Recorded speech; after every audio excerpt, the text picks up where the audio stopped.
Assalamualaikum warahmatullahi wabarakatuh. Halo semuanya, perkenalkan nama saya Muna Maisanada dengan NIM 12240500097 dari Jurnalistik 4C.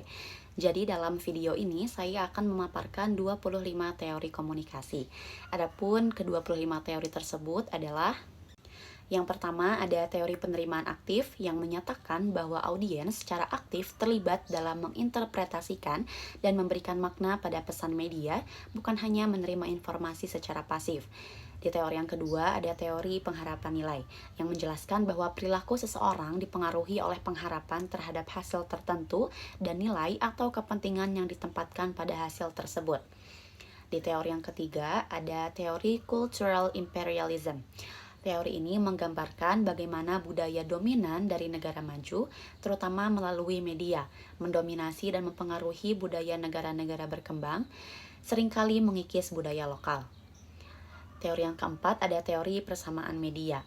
Teori ini menyatakan bahwa semua media, terlepas dari perbedaan bentuk dan karakteristiknya, memiliki kemampuan yang sama dalam menyampaikan informasi dan mempengaruhi audiens. Kemudian di teori yang kelima ada teori technological determinism. Teori ini berpendapat bahwa perkembangan teknologi adalah faktor utama yang menentukan perubahan dalam masyarakat dan budaya, mempengaruhi cara orang berpikir dan berinteraksi. Di teori yang keenam ada teori ketergantungan atau dependensi teori. Teori ini menjelaskan bahwa individu atau masyarakat bergantung pada media untuk mendapatkan informasi dan membentuk pemahaman tentang dunia, terutama dalam situasi ketidakpastian atau perubahan. Teori yang ketujuh ada teori individual difference. Teori ini mengemukakan bahwa efek media berbeda-beda pada setiap individu berdasarkan karakteristik pribadi seperti sikap, nilai, pengalaman, serta demografi. Selanjutnya di teori nomor 8 ada teori informasi atau information theory. Teori ini diperkenalkan oleh Claude Shannon dan Warren Weaver. Teori ini mempelajari proses pengiriman, penerimaan, serta penyimpanan informasi. Teori yang ke-9 ada teori agenda setting. Teori ini menjelaskan bagaimana media massa menentukan topik yang dianggap penting oleh masyarakat melalui frekuensi dan penekanan pemberitaan. Di nomor 10 ada teori kegunaan dan kepuasan atau use and gratification theory. Teori ini mengkaji mengapa orang menggunakan media tertentu dan kepuasan apa yang mereka peroleh darinya. Di teori yang ke-11 ada teori spiral keheningan atau spiral of silence theory. Teori ini dikemukakan oleh Elizabeth Neumann. Teori ini menjelaskan bagaimana individu cenderung diam jika mereka merasa opini mereka adalah minoritas. Di teori yang ke-12, ada teori dependensi media. Teori ini menyatakan bahwa semakin tinggi ketergantungan seseorang pada media untuk informasi, maka semakin besar pula pengaruh media tersebut terhadap individu. Selanjutnya ada teori kultivasi atau cultivation theory yang diperkenalkan oleh George Gardner. Teori ini meneliti efek jangka panjang dari menonton televisi terhadap persepsi realitas sosial. Nomor 14 ada teori difusi inovasi yang dikembangkan oleh Everett Rogers. Teori ini menjelaskan bagaimana inovasi menyebar dalam suatu populasi. Di nomor 15 ada teori kognitif sosial atau social cognitive theory yang diperkenalkan oleh Albert Bandura. Teori ini mempelajari bagaimana orang belajar melalui observasi terhadap orang lain dalam konteks sosial.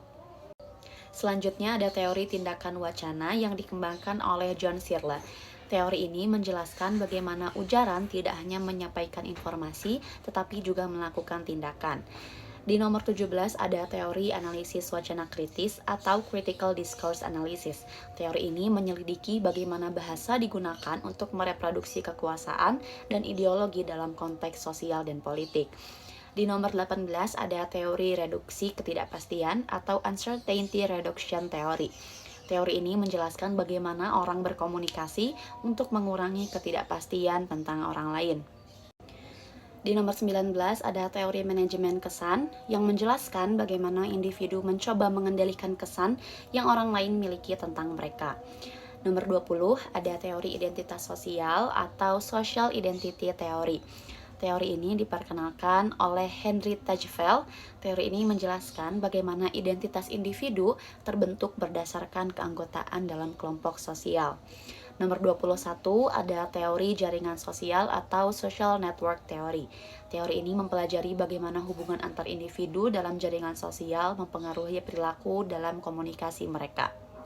Kemudian di nomor 22 ada teori negosiasi identitas yang menjelaskan bagaimana identitas diri dibangun dan dinegosiasikan dalam interaksi sosial. Di nomor 23 ada teori komunikasi nonverbal atau nonverbal communication theory yang mempelajari bagaimana pesan disampaikan melalui isyarat nonverbal seperti ekspresi wajah, gerakan tubuh, dan intonasi suara. Selanjutnya di teori yang ke-24 ada teori pemrosesan informasi dual. Teori ini menjelaskan bahwa ada dua cara orang memproses informasi. Yang pertama, jalur sentral atau mendalam, dan yang kedua, jalur periferal atau dangkal. Kemudian yang terakhir, teori yang ke-25 ada teori perilaku terencana yang dikembangkan oleh Icek Ajzen. Teori ini memprediksi perilaku individu berdasarkan niat, sikap, norma subjektif, dan kontrol perilaku yang dirasakan.